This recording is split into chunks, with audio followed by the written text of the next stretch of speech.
box now, I'll draw it up in a sec, right? Now within this box, right, there's quadrants. Now these quadrants, they ellipse through, right, in patterns in which that are elliptical. Now within this gridded closed space, right, there just is energy. Energy is everywhere. Whether it's cold energy, whether it's hot energy, it exists within some formality of a grid in a closed space, right? Because the second law of thermodynamics, it has to, right? Now, the reason why it has to, because then it is measurable, right? If we can take fart and put it in a jar, we can measure how much methane is it, right? You know what I'm saying?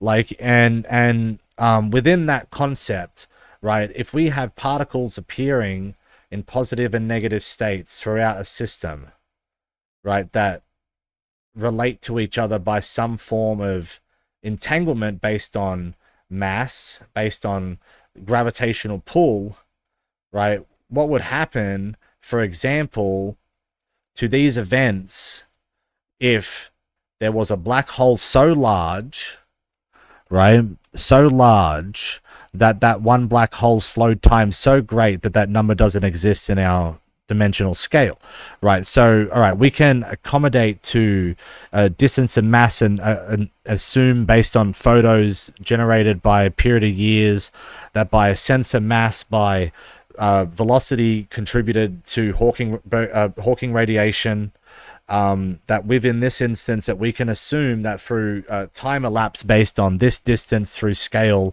of 20,000 kilometers light year based on formality would determine our lifespan, right? And we have to assume that because there's no point assuming a length of time span, because we will just not exist and be able to actually be there or here at the same time,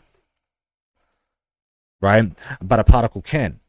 Now, if there is particles with a mass so small that they can cease to exist and not at the same time, at some point through the electrical current, that when you attempt to connect this, that there will be an electric reaction, right? And within that, through the nucleus of, within the deepened form structure within the particles that go down to quarks, which go down to the ideas of formations of matter based on the interpretation of